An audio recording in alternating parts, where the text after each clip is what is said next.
वंदे मातरम। स्वागत है आप सभी का। आज हम सीखने वाले हैं परिमेयकरण। किस प्रकार से अपरिमेय संख्या को परिमेय संख्या में बदला जाता है, यही कहलाता है परिमेयकरण। और हम सीखेंगे कि परिमेयकरण कैसे किया जाएगा। परिमेयकरण की हमें आवश्यकता क्यों है? देखिए, जब भी हम गणित में हमारे कुछ सवाल सॉल्व करते हैं तो किसी संख्या के बटे में यानी कि हर के रूप में अगर हमें कोई अपरिमेय संख्या मिलती है तो इस अपरिमेय संख्या को हमें परिमेय संख्या में बदलना जरूरी होता है। अंश में कोई भी अपरिमेय संख्या होगा चलेगी, लेकिन हर में यानी कि बटे में कोई भी अपरिमेय संख्या नहीं होनी चाहिए, क्योंकि जब भी बटे में कोई अपरिमेय संख्या होगी तो हमें उसे परिमेय संख्या में बदलना ही है। और यही है हमारा परिमेयकरण कि जब भी हमें किसी संख्या यानी कि भिन्न या फिर परिमेय संख्या में बटे में अपरिमेय संख्या मिलती है तो हम उसे परिमेय संख्या में रूपांतरित करते ही हैं और करना ही होगा। इसलिए सीखते हैं कि कैसे किया जाता है हरों का परिमेयकरण।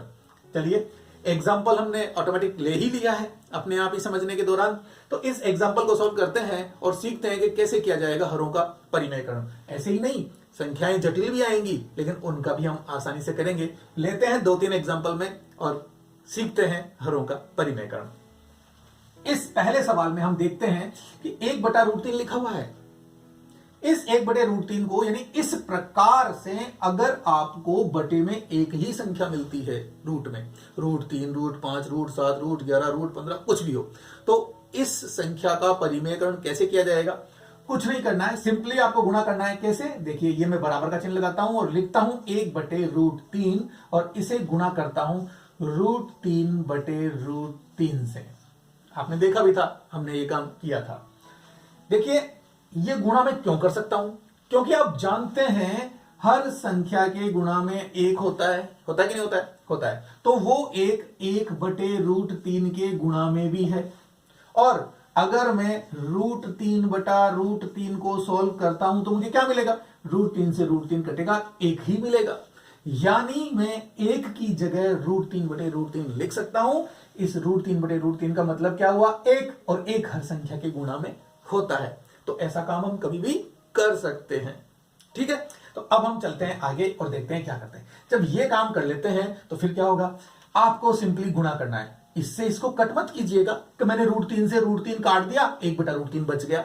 अजी, आप जहां से शुरू हुए थे वहीं तो पहुंच गए। फिर ऐसा काम नहीं करना है। हमें क्या करना है? केवल इस भिन्न को गुणा करना है, यानी दोनों भिन्नों को उसमें सिंपली गुणा करना है। कैसे करेंगे?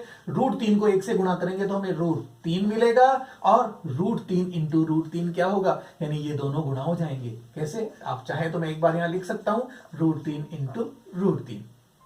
क्लियर? अब √3 इंटू √3 क्या मिलेगा मुझे? आप जानते हैं अच्छी तरह से, आपने पिछली बार सवाल सॉल्व किए थे ना। क्या किया था? √3 इंटू √3 हमें मिलेगा 3। जब भी सेम संख्या गुणा रही हो ना, √2 इंटू √2 2, √5 इंटू √5 5, इस प्रकार से। तो ये हमारा फाइनल आंसर है। आप देख रहे हैं कि ये जो हर में अपरिमेय संख्या थी अब परिमेय संख्या के रूप में बदल चुकी है। और एक एग्जांपल ले लीजिए, 1/√7। इसको हमें परिमेयकरण करना है तो 1/√7 को हम गुणा करेंगे √7/√7 से। क्या मिलेगा? √7 को 1 से गुणा करूंगा तो √7 ही मिलेगा और √7 इंटू √7 7 मिलेगा। ये मेरा आंसर है ना। इजी नहीं है ना, मुश्किल? तो बिल्कुल बहुत आसान है हरों का परिमेयकरण। एक तरह का सवाल आपने देख लिया, अब हम लेते हैं दूसरे तरीके का सवाल और सॉल्व करते हैं उसे भी। लीजिए, ये रहा एग्जाम्पल और इसे सॉल्व करते हैं। सॉल्व करने के लिए इसको भी हम गुणा करेंगे। कैसे गुणा करेंगे और कैसे भाग करेंगे जरा देखिए। पहले तो मैंने लिखा ये सवाल एज इट इज और मुझे करना है गुणा। जिस प्रकार हमने वहां जो हर में संख्या थी यानी जो हर था उस हर से हमने गुणा भी किया था और भाग भी किया था, उसी प्रकार यहां भी हम करेंगे। इसी हर से गुणा भी और भाग भी, बस एक मामूली परिवर्तन करना है। क्या? इस प्लस की जगह माइनस लिखना है। देखिए कैसे? √2 की जगह √2, प्लस की जगह माइनस और √3, और इसी से हम भाग भी देंगे √2 माइनस √3, यानी सिर्फ चिन्ह बदलना है। तो जब भी दो संख्याएं दे रखी हो यहां पर तो हमें क्या करना है? बीच का चिन्ह बदल दीजिए। प्लस था तो माइनस कर दिया, माइनस हो तो प्लस कर दीजिए और फिर उसे सॉल्व कर दीजिए। मैं इसे सॉल्व करता हूं। इनको करना है इससे गुणा। तो एक को अगर मैं इस संख्या से, आप इसे ब्रैकेट में लिख सकते हैं अगर कोई कंफ्यूजन हो तो, क्योंकि दो संख्याएं हो तो लिखना बेस्ट होगा। इसको इससे गुणा करेंगे तो हमें यही संख्या मिलने वाली है, √2 माइनस √3। और बटे में क्या मिलने वाला है, आपने एक प्रॉपर्टी देखी थी ना, a plus B into A minus B, A plus B into A minus B क्या होता है, A square minus B square, यानी कि √2 का स्क्वायर। आप चाहे तो प्रॉपर्टी को डायरेक्ट यूज करें या जैसे मैं बता रहा हूं वैसे सूत्र से यूज कर सकते हैं। और √3 का भी स्क्वायर, यानी उस फॉर्मूले का यूज कर रहे हैं हम। ए plus B into A minus B बराबर क्या होता है, A square minus B square. तो मैंने ए स्क्वायर माइनस बी स्क्वायर लिख दिया। देखिए जवाब, ये √2, ये माइनस √3 और बटे में √2 का स्क्वायर क्या होगा 2 माइनस √3 का स्क्वायर क्या होगा 3। और इसे सॉल्व करूंगा तो मुझे क्या मिलने वाला है, √2 माइनस √3 एज इट इज। और इसे हम सॉल्व कर सकते हैं तो इसका आंसर क्या आएगा, -1। 3 में से 2 को माइनस करना होगा क्योंकि दोनों संख्याओं के चिन्ह अलग अलग हैं, इसलिए घटाना होगा। 3 में से 2 जाएगा तो 1 आएगा और बड़ी संख्या का चिन्ह लग जाएगा। बड़ी संख्या 3 का चिन्ह माइनस लग गया। तो यह है हमारा फाइनल आंसर।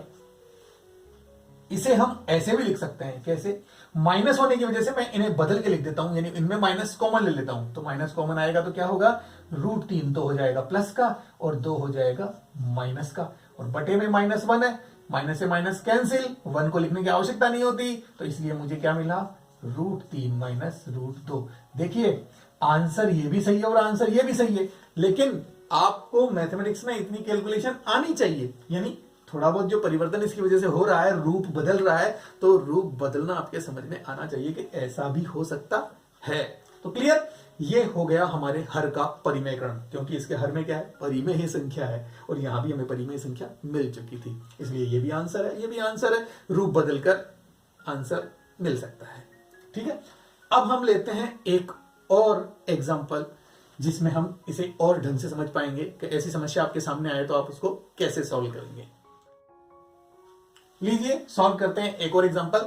यहां हम देख रहे हैं कि 1 की जगह 2 लिखा हुआ है, यानी यहां बड़ी संख्या हो तो क्या होगा, तो थोड़ा गुणा ही तो ज्यादा करना पड़ेगा। देखिए स्पष्ट हो जाएगा आपके, ये 2 बटा √5 प्लस √3।